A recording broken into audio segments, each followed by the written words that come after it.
ধরনের নাটক। নাটকের পটভূমিকা কিছুটা এইরকম, ফেসবুক সুবাদে চার বন্ধুর অনেকদিন পর যোগাযোগ, মোবাইল কনফারেন্স কলে আড্ডা, আর তারপরে একদিন এক বন্ধুর বাড়িতে গেট টুগেদার পার্টি। পার্টির মধ্য গগনে শুরু হয় চার বন্ধুর সেই সাহসী স্বীকারোক্তি। মধ্যরাতের সেই সাহসী স্বীকারোক্তি যে কি ভয়ঙ্কর রূপ নেবে সেটা বুঝতে হলে নাটকের শেষ অবধি শুনতে হবে। নাটকটি সম্পূর্ণ প্রাপ্তবয়স্কদের জন্য। নাটকটির মধ্যে কিছু আপাত দৃষ্টিতে আপত্তিকর ভাষার প্রয়োগ আছে। আমার বিশ্বাস এখানকার শিক্ষিত দর্শকরা শুধু ভাষায় না দিয়ে নাটকটির অন্তর্নিহিত অর্থ বোঝার চেষ্টা করবেন। পরিবেশিত হতে চলেছে নাটক কনফেশন। পরিবেশনা আমরা নাটকে ঠাকুর ভিলেজ। অভিনয়ে সুলগ্না সান্যাল, অনন্যা দাস, লোপামুদ্রা আর রুনা ভট্টাচার্য। শ্রুতি নাটক কনফেশন।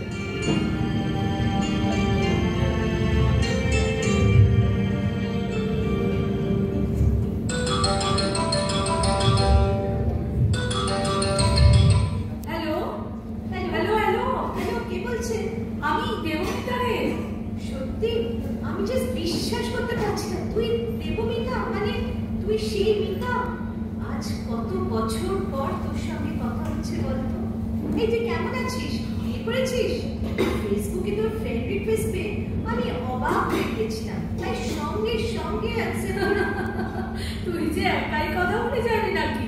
আমিও তো কিছু বলবো, অন্তত একটু দম নে, না হলে তো হাঁপিয়ে উঠবি। ও সরি রে, তুই বল। আসলে এতদিন পর তোর সাথে কথা তো, তাই এক্সাইটমেন্টটা চাপতে পারছি না। না না, তুই তোর কথা বল। অবশ্যই বলবো।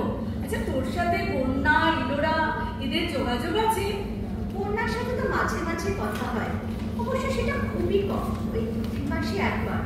কিন্তু ইলোরার সাথে তোর মতো এই কলেজ ছাড়া করার কোনো যোগাযোগ নেই। কেন রে, তোর কাছে কি ইলোরার নাম্বার আছে? তাহলে একবার দিস, কল করবো। নিশ্চয়ই দিতে পারি, তোকে দেবো ওর নাম্বারটা। তার আগে একটা সারপ্রাইজ দিতে চাই। সারপ্রাইজ? কি সারপ্রাইজ রে? ফোনটা ছাড়বি না, একটু হোল্ডে থাক। হ্যাঁ, ওকে। হ্যালো হ্যালো বন্যা। হ্যালো হ্যালো হ্যালো, আমি দেবমিতা রে। হ্যাঁ হ্যাঁ বল। এই কতদিন ধরে তোর ফোনের অপেক্ষা করে আছি, ভাবছিলাম কবে তুই ফোন করবি। সেদিন ফেসবুকে আমার নাম্বারটা তুই চাইলি, দিলাম, কিন্তু তুই কেমন বদের ধারি দেখ, নিজের নাম্বারটা দিলি না। এত রাগ হচ্ছিল, মনে হচ্ছিল ধরে এই তো দিলাম, আমার নম্বরটা পেয়ে গেলি, আর রাগ করতে হবে না। আচ্ছা শোন, তোকে কিন্তু আমি একটু হোল্ডে রাখবো, তুই কিন্তু ফোনটা কাটবি না। এই কেন রে? তোকে একটা সারপ্রাইজ দেব। তাই তাই, কি surprise? Wait and listen. Hello hello hello hello Ilora, আমি বলছি রে, দেবমিতা। হ্যাঁ বল। তাহলে 4 দিনের মাথায় তোর হাফ এন আওয়ারটা শেষ হলো, ফেসবুকে নাম্বারটা চেয়ে বললি ফোন করছি, ওই হাফ এন আওয়ারটা তোর এখন হলো, তাই তো? না, এত বছরেও দেখছি তুই একটুও বদলাসনি। শোন, তোর এই অভিযোগের ঝাঁপি একটু বন্ধ কর, পরে একদিন সময় করে শুনবো। তার আগে তোকে একটা সারপ্রাইজ দিই। কি সারপ্রাইজ রে? ফোনটা ধরে থাক, এক্ষুনি শুনতে পাবি। Just hold a second. Hello hello hello hello hello hello, Ritu শুনতে পাচ্ছিস? হ্যাঁ হ্যাঁ পাচ্ছি। ফোনটা তুই? হ্যাঁ পাচ্ছি তো। সঙ্গে কে আছে রে? ঋতু? শুধু ঋতু নয় রে, ইলোরাও আছে। তুই, ঋতু, ইলোরা, 4 জন একসাথে আমরা কনফারেন্সে। Wow, what a great surprise. এটা কিন্তু তুই দারুণ করেছিস। হ্যাঁ সত্যি, এটা কিন্তু দারুণ সারপ্রাইজ। আমি তো বিশ্বাসই করতে পারছি না, আমরা সবাই মিলে একসঙ্গে কথা বলছি কতদিন বাদে। ইলোরা, ঋতু, তোদের গলা শুনছি রে। তোরা কেমন আছিস? আর থ্যাংক ইউ দেবমিতা, তোকে এই অসাধারণ সারপ্রাইজটা দেওয়ার জন্য। You are most welcome. তবে তোদের সকলের গলা শুনতে পেয়ে আমারও খুব ভালো লাগছে রে। আর ভালো লাগবে জানি বলেই তো তোদের সবার সাথে যোগাযোগ করলাম। তাহলে চল আমরা গিয়ে দেখা করি সবাই তাড়াতাড়ি। কোথায়, কবে? আমার বাড়ি চলে আয়, এই শনিবার সন্ধ্যেবেলা আমরা 4 জন মিলে পার্টি করব। পার্টি করব মানে? মানে আমরা 4 জনে মিলে খাওয়া দাওয়া করব, তোর বর থাকবে না? আর ছেলে মেয়ে? তাছাড়া শ্বশুর শাশুড়ি বা বাড়িতে অন্য কেউ? না রে, আমি বর আর ছেলে থাকি। ছেলে তো খুব ছোট্ট, তাই তাড়াতাড়ি শুয়ে পড়ে। আর বর তো নিজেই অর্ধেক দিন পার্টি করে বাড়ি ফিরে অনেক রাত্রে। তাই আমি আমার বন্ধুদের নিয়ে বাড়িতেই পার্টি করি। কোনো দিন ও এসে আমাদের জয়েন করে। তুই ড্রিঙ্ক করিস? হ্যাঁ, না করার কি আছে? কেন, তোরা কেউ ড্রিঙ্ক করিস না? করি, তবে অবশ্যই মাত্রা রেখে। এক্স্যাক্টলি, সেটাই উচিত। আমিও সেটাই করি, খাই তবে মাত্রা রেখে। কেন রেগুলোরা বুঝি খাস না? খাই না বলে মিথ্যে বলা হবে, কিন্তু তোদের কথা শুনে মনে হচ্ছে তোদের মতো এত রেগুলার নই। তবে একটা কথা স্বীকার করছি, খেতে কিন্তু বেশ লাগে। বেশ জিনিস, বেশ লাগবে নাই বা কেন? বেশ, তাহলে এই কথাই থাক। সামনের শনিবার আমার বাড়িতে আমরা সবাই মিলে পার্টি করছি, ককটেল পার্টি উইথ ডান্স। তোর বাড়িতে কেন? আমি আগে বলেছি আমার বাড়িতেই পার্টি হবে। আর হ্যাঁ, সেদিন সবাই বাড়িতে বলে আসবি। সেদিন কিন্তু তোরা কেউ বাড়ি ফিরছিস না। এই, আমার বাড়িতেও পার্টি করতে পারিস তোরা, আমার কোনো অসুবিধা নেই। আমার মেয়েটাও ছোট, তাড়াতাড়ি শুয়ে পড়ে। শোন, প্রত্যেক মাসে আমরা একটা করে গেট টুগেদার করবো, আর বাই রোটেশন প্রত্যেকের বাড়ি একবার করে পার্টি করবো। এই সপ্তাহে আমার বাড়িতে পার্টি করতে বলছি, কারণ ওই উইকেন্ডে আমার বর যাবে অফিস ট্যুরে, আর ছেলে তো ব্যাঙ্গালোরে থাকে, ওখানে MBA করছে। ইস, তোর কি মজা রে! তোর ছেলে কত বড় হয়ে গেল। আমার যে কি হবে, সবে মাত্র ক্লাস 4। সত্যি ঋতু, তুই কিন্তু আমাদের মধ্যে একেবারে ছাড়া হাত পা। তাই তো বলছি আমার বাড়ি চলে যায়। ঠিক আছে, চল। ও যখন এত করে বলছে, এই সপ্তাহে ওর বাড়িতেই যাই। ঠিক আছে, বাট নেক্সট টাইম কিন্তু আমার বাড়ি। আমি তাহলে ড্রিঙ্কসটা নিয়ে আসবো। না কেন, আমার বাড়িতে যখন পার্টি খাবে তখন সব ব্যবস্থা আমি করবো। শোন, তোর বর থাকবে না, তোর পক্ষে কেনাও মুশকিল। আমার সেই অসুবিধাটা নেই রে, বাড়িতেই মজুদ আছে। আর আমার বরের এত খেয়ালও থাকে না। আমি বরং সবে মাত্র একটা বোতল খুলেছে, সেটা নিয়েই চলে আসবো। তাহলে ওই কথাই রইল, আমরা সামনের শনিবার ঋতুর বাড়িতে মিট করছি। কিন্তু তোর বাড়ি যাবো কি করে? আরে আমি তোদের প্রত্যেকের নাম্বার মেসেজ করে দিচ্ছি। সবাই ঋতুর সাথে পরে যোগাযোগ করে জেনে নিস কিভাবে কোথায় যেতে হবে। ঠিক আছে? ঠিক আছে, রাখছি তাহলে এখন। রাখছি তাহলে। বাই।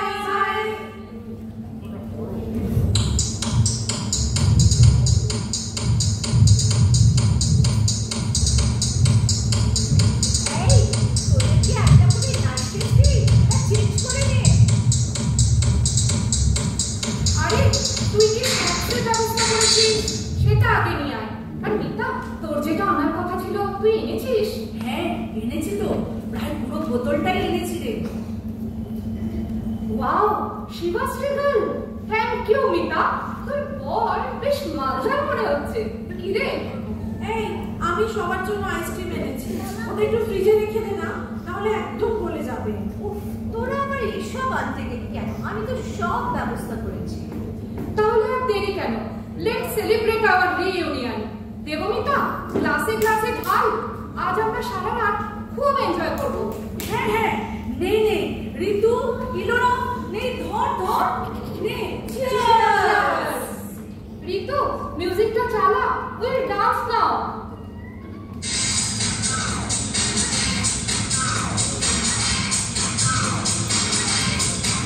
এই, তোরা কি এখন ডিনার করবি? খাবার লাগবে তো? আরে, সবে তো বলে সন্ধে, আমরা আবার ডান্স করব। ঋতু, দেবমিতা, তোরা আরেকটু করে নে। মিউজিকটা একটু জোরে কর প্লিজ। না, এত রাত্রে মিউজিকও জোরে হবে না, ডান্সও করতে হবে না। তাহলে চল আমরা একটা খেলা খেলি। কি খেলা রে? দেখ, আমরা তো সবাই সবার খুব কাছের বন্ধু ছিলাম, একে অপরের কাছে খুব ওপেন ছিলাম। জীবনে যদি কোনো মেজর ভুল বা অন্যায় করে থাকি, আর চল না সেটা না হয় কনফেস করি। Wow, it's a great game. আমরা সবাই নেশা করে আছি। আশা করি আমরা সবাই সত্যি কথাটাই বলবো। I hope so. Then let's start. তাহলে কাকে দিয়ে শুরু করা যাবে? হোস্টকে দিয়ে শুরু হোক। ঋতু, তুই শুরু কর। এটা তো ভারী মুশকিল হলো, খুব এম্বারেসিং ব্যাপার রে। এই, আমাদের কাছে আবার এম্বারেসিং কিরে? তাছাড়া আমরা তো অনেকদিন ডিটেচও ছিলাম, কত কথাই বলা হয়নি। নে শুরু করে এবার। আচ্ছা বেশ বলছি। আমার জীবনে এমন একটা ঘটনা ঘটেছিল, মানে ঘটনাটা আমি ঘটিয়েছিলাম, যার জন্য আমি কনফেস করতে পারি। আমি তখন ক্লাস 12-এ পড়ি। একদিন দুপুরবেলা হঠাৎ বাড়ির জানলা দিয়ে দেখি আমাদের হাউসিং কমপ্লেক্সে একটা বড় লরি করে জিনিসপত্র নিয়ে কারা যেন এলো, আর তার পেছনে পেছনে আমি গাড়ি করে একটা কেউ এলো। বুঝলাম কেউ নতুন ফ্ল্যাট কিনে এনেছে। তারপর দেখি খুব হ্যান্ডসাম দেখতে একটা ছেলে বাইক নিয়ে সঙ্গে সঙ্গে এসেছে। পরে জানতে পারলাম ছেলেটার নাম অমনা, এমসিএ পড়ে যাদবপুরে, বাবা মায়ের একমাত্র সন্তান। মানে তোর হাজবেন্ড? ও, লাভ এট ফার্স্ট সাইট। তবে সেটা আমার তরফ থেকে। কি করে বুঝলি? আরে ওর মধ্যে তো আমার জন্য কোনো ফিলিংসই দেখতাম না। বরং কমপ্লেক্সের অন্য মেয়েগুলো যারা বেশ ন্যাকামি করে অমলাদা বলে বলে পড়তো, তাদের সাথে বেশি কথা বলতো। আমার সাথে যে কথা হতো না তা না। ওই পুজোর সময় ফাংশনে গান গাওয়ার পর আমায় বলেছিল ভালো গেয়েছো, একটা কুইজ কন্ডাক্ট করেছিল। আমি যেন কিছু একটা বলেছিলাম। ওই ছোট ছাত্র সেরকম মনে দাগ কাটার মতো কিছু না। তুইও একটু ঢলাঢলি করতে পারতিস, তাহলে তোর সঙ্গেও কথা বলতো। চুপ কর না তোরা, ওকে বলতে দে। আর তুই বল। তার লক্ষ্মী পুজোর দিন সন্ধ্যেবেলা দেখি ওর মা এক থালা ঠাকুরের প্রসাদ নিয়ে এসে হাজির হলেন।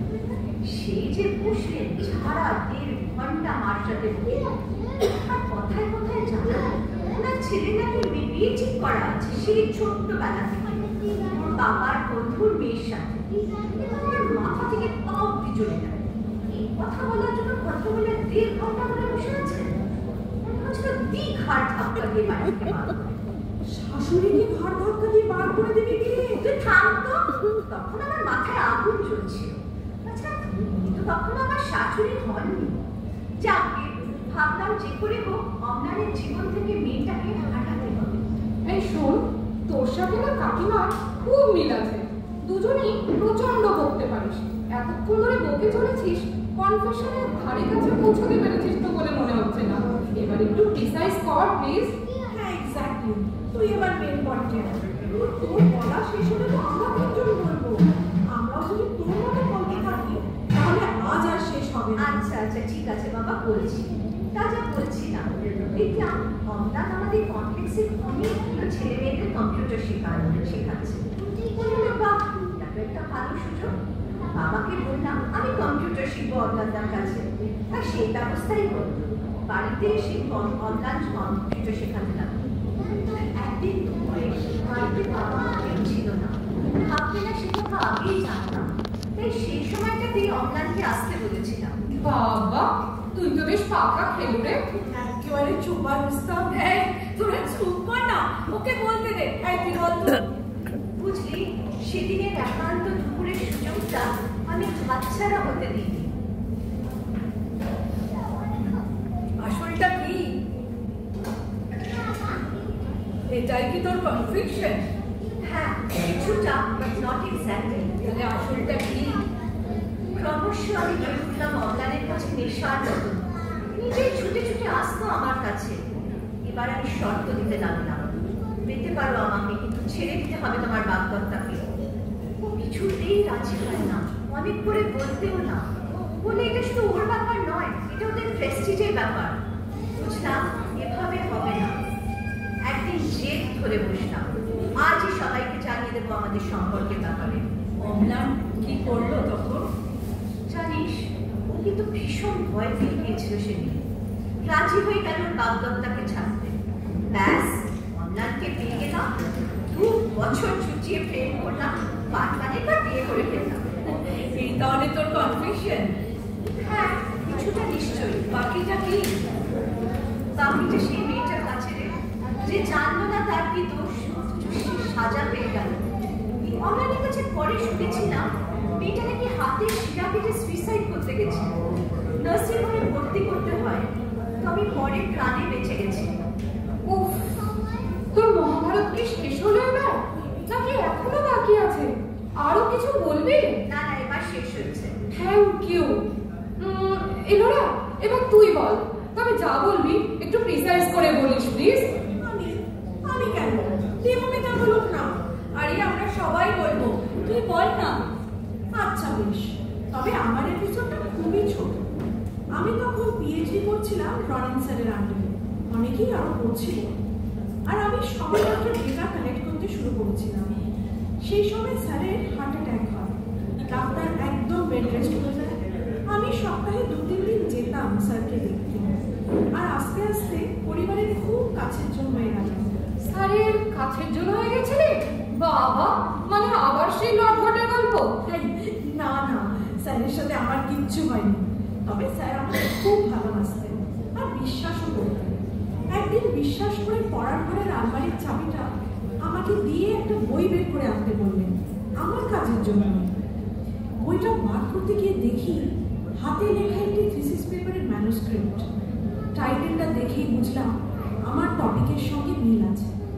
বুঝতে পারলাম স্যারের শরীর খারাপের আগেই নিশ্চয়ই কেউ দিয়ে গেছিল চেক করার জন্য। বইটার সঙ্গে ম্যানুস্ক্রিপ্টটা বার করে ব্যাগে ভরে নিলাম, আর আলমারির চাবিটা ওনার হাতে দিয়ে তাড়াতাড়ি বেরিয়ে এলাম স্যারের বাড়ি থেকে। তারপর লেখাটা ফটোকপি করে নিয়ে 4 দিন পরে গেলাম স্যারকে বইটা ফেরত দিতে। বললাম আমি বইটা ফটোকপি করে নিয়েছি। স্যার বিশ্বাস করলেন।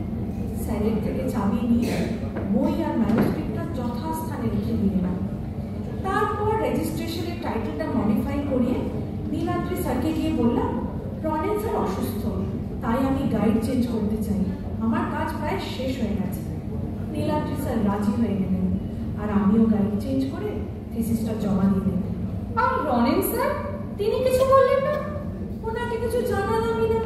যেরকম আগে স্যারের বাড়ি যেতে লাগলাম। একদিন স্যার নিজে থেকেই বললেন, তুমি যদি চাও গাইড চেঞ্জ করে নিতে পারো, কারণ আমার তো মনে হয় আগামী 4-5 মাসের আগে আমি বেরোতে পারবো না। শুধু শুধু তুমি রিটেন করো না। আমি ভালো মানুষ সেজে মাথা নিচু করে বললাম, আপনি যা বলবেন স্যার। তাহলে এটাই তোর কনফেশন যে তুই চুরি করে ডক্টরেট করেছিস, তাই তো? হ্যাঁ, তবে কনফেশনটা শুধু স্যারের কাছে না, সেই মেয়েটার কাছে। পরে শুনেছিলাম রনিন স্যারের কাছে মেয়েটির থিসিস নাকি রিজেক্ট হয়ে ফেরত আসে। অন্যের থিসিস কপি করে জমার জন্য ওর রেজিস্ট্রেশন ক্যান্সেল হয়ে যায়। সবার কাছে খুব বদনাম হয়ে যায় মেয়েটা। তাই আজ আমার এই কনফেশন ওই মেয়েটার কাছে। আচ্ছা, এবার তুই বল দেবমিতা। না, আমি শেষে বলবো। আমার কনফেশনটা খুব ছোট্ট, তাই আগে তুই বল না। আমি? আচ্ছা, আমার কনফেশন হচ্ছে আমি একটা এক্সট্রা ম্যারিটাল অ্যাফেয়ারে আছি, আর সেটা আমার অফিসের বসের সাথে। যদিও এই সম্পর্কের মধ্যে মনের কোনো ব্যাপার নেই, অন্তত আমার দিক থেকে তো একটুও নেই, কিন্তু বোকা বসটা ভাবে আমি ওকে খুব ভালোবাসি। আসলে একদিন ফাইলে কি একটা ভুল হয়েছিল দেখে আমাকে খুব ঝাড় দিয়েছিলেন, তারপর কেবিন থেকে চলে যেতে বলে। কিন্তু আমি যাইনি, মাথা নিচু করে দাঁড়িয়ে কাঁদতেই থাকি। কাঁদতে কাঁদতে বলি, আমি তোমাকে এত ভালোবাসি আর তুমি আমাকে এভাবে বললে। তুই বসকে তুমি বলতিস? আরে না না, বলতাম না, সেদিনই বললাম। আর কি বোকা দেখ, ওই শুনেই ব্যাস কাক আর বিশ্বাস করে গেল। বুঝলাম এই ক্লার্কের চাকরি থেকে প্রমোশন পেতে গেলে এই মালটাকে হাত করতেই হবে। কাঁদতেই থাকলাম, আর আমাকে ওরকম ভাবে কাঁদতে দেখে যেই চেয়ার থেকে উঠে এসে আমার কাছে আসলো, ব্যাস আমিও কাছে এগিয়ে গেলাম। আজ আমি ক্লার্ক থেকে বসের বিয়ে। অফিসের সবাই আমাকে খুব সমীহ করে। বস যখনই বাইরে যান আমাকে সঙ্গে নিয়ে যান। তবে আমার মাঝে মাঝে ড্রিঙ্ক করে বেশ সেন্টিমেন্টাল হয়ে যায়। তখন বলে ওর বউ নাকি ওকে খুব ভালোবাসে, আর ওর বউয়ের মতো নাকি মেয়েই হয় না। চিন্তা কর, আমাকে নিয়ে বাইরে গেছে আনন্দ করতে, সেখানে গিয়ে মদ দিলে বউয়ের প্রশংসা করা, কেমন মাথাটা গরম হয়ে যায় বল। তাহলে তোকে ভালোবাসে বল? দূর দূর, ভালোবাসে না ঘন্টা, বস বলে এক্সপ্লয়েট করে। আমিও সেই সুযোগটা নিই। অফিসে বসের পরেই এখন আমি।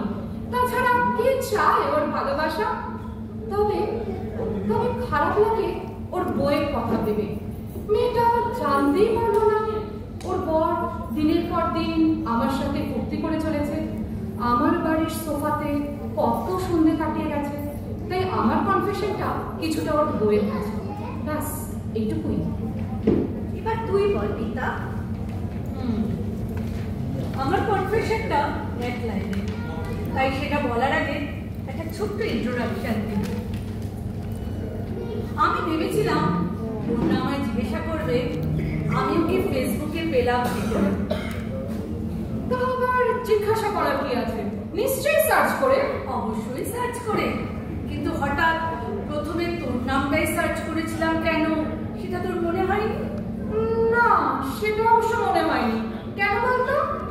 হঠাৎ একদিন দেখলাম তো পিপল ইউ মেট, দেখে ভীষণ আনন্দ হলো। দেখে নিচে দেখলাম লেখা আছে ওয়ান মিউচুয়াল ফ্রেন্ড। খুব অবাক হলাম দেখে, খুব আগ্রহ হলো দেখার কি আমাদের এই মিউচুয়াল ফ্রেন্ড।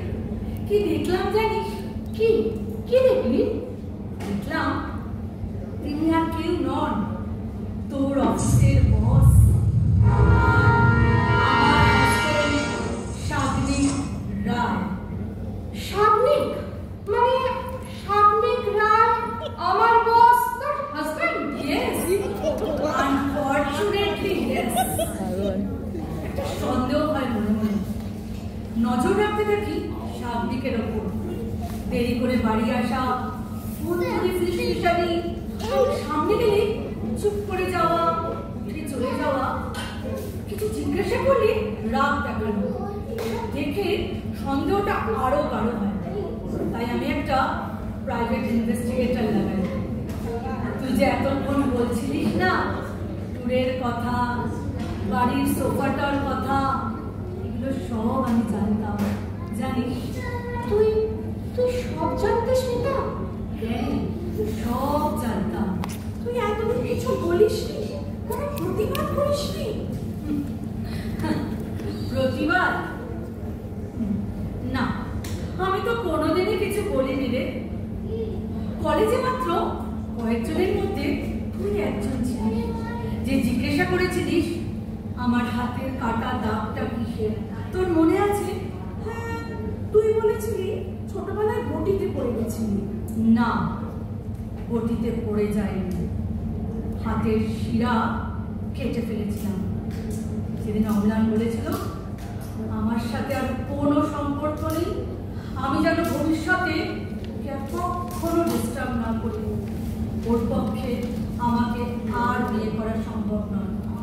চুপ করে শুনেছিলাম ওর কথাগুলো, ভাবছিলাম প্রতিবাদ করতে গেলে যদি ওর ওই শেষ কথাগুলো আর শুনতে না পাই।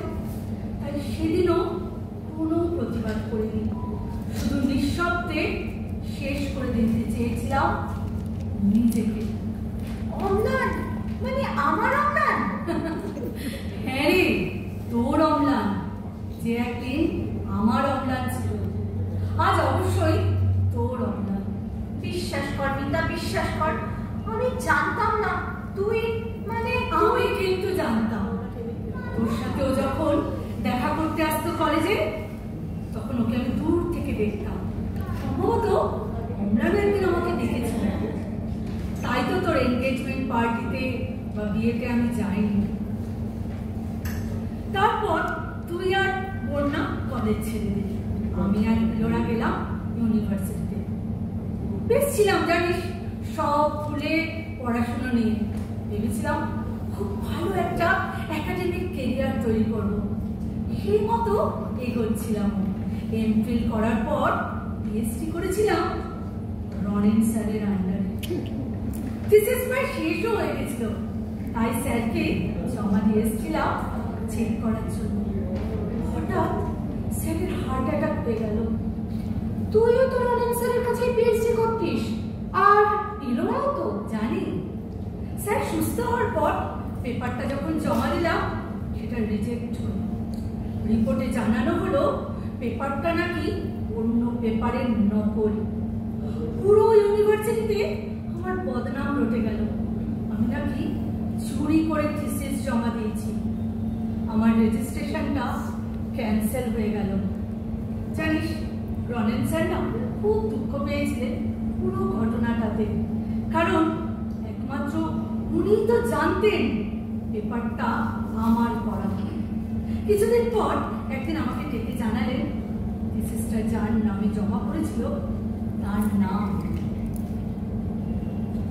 কি নাম তার? ইলোরা চৌধুরী। ইলোরা চৌধুরী মানে আমাদের ইলোরা? সরি মিতা, আমাকে ক্ষমা করিস প্লিজ। কাকে কাকে ক্ষমা করবো রে ইলোরা? প্রথম জীবনে যাকে ভালোবেসেছিলাম, বিয়ে করতে চেয়েছিলাম, সে আমাকে ডিচ করে আমার বন্ধুকে বিয়ে করলো। ভালো পড়াশোনা করতে গেলাম, আমারই বন্ধু আমার থিসিস চুরি করে আগে জমা দিল, আর আমার কপালে জুটলো চোর বদনাম। জানিস, সব ভুলে না সংসার করতে গেলাম। স্বামী এক্সট্রা ম্যারিটাল রিলেশনশিপ করলো আমারই বন্ধুর সাথে। দুবার জীবনটাকে একদম শেষ করে দিতে চেয়েছিলাম। প্রথমবার হাতের শিরা কেটে, দ্বিতীয়বার মেয়ের ওষুধ খেয়ে, কিন্তু কোনোবারই সাকসেসফুল হয়নি রে, বেঁচে গেছি। কিন্তু এবার আর নয়, এবার আমাকে আর কেউ বাঁচাতে পারবে না। তুই কি পাগল বলে নাকি রে মিতা? কি বলছিস তুই? পাগলামি করিস না মিতা, পাগলামি করিস না। কি ছেলে মানুষ শেষ করছিস মিতা? কেন এসব ভাবছিস তুই? তাহলে কি করব? মুখ বুঝে সমস্ত অন্যায় সহ্য করব আর দিলে দিলে মরব? কিন্তু কেন কেন আমি সব সহ্য করব বলতে পারিস? কত 20টা বছর ধরে সহ্যই করে আসছি রে, আর কতদিন? শোন না, ছাড় না রে, তোর কনফেশনটা বলবি বলেছিলি যে। ও হ্যাঁ, আচ্ছা তোরা কেউ নোটিস করলি না তো আমি যে ড্রিঙ্কসের বোতলটা এনেছিলাম সেটা কিছুটা খালি কেন? তুই তো বলেছিলি তোর বরের সবে মাত্র খোলা একটা বোতল নিয়ে আসবি। কেন? আমি কি একটা নতুন বোতল কিনতে পারি না? নাকি সামনেকে বললে আমায় কিনে দিত না? তাও ও তো জানতো যে আমরা বন্ধুরা মিলে ড্রিঙ্কস পার্টি করবো। তাহলে কেন? বোতলের কিছুটা অংশ আমি নিজের হাতে সাবনিককে খাইয়ে দিয়েছি, আর বাকিটা নিয়ে এসেছি আমাদের জন্য। ও খেয়েছি বিকেল বেলা, প্রায় 7 ঘন্টা হয়ে গেছে। আশা করি বিষের প্রকোপে ও এতক্ষণে মারা গেছে। আমাদের আর একটু সময় লাগবে, হয়তো আর 8 ঘন্টা। বিষ? তুই বিষ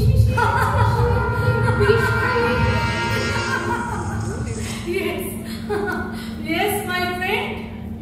আমি বিষ মিশিয়ে এনেছিলাম। সে কি? ভেবেছিলাম আমি একাই মারা যাব, নিজেকে শেষ করে ফেলবো। ভাবলাম না, আমি একা কেন মারা যাব? আমার জীবনটা যারা শেষ করে দিয়েছে সবাইকে নিয়ে একসাথে মরবো। ও মাই গড! আর 8 ঘন্টা মাই ফ্রেন্ডস, তারপর আমরা সবাই একসাথে মারা যাব। Good bye my friends, good by.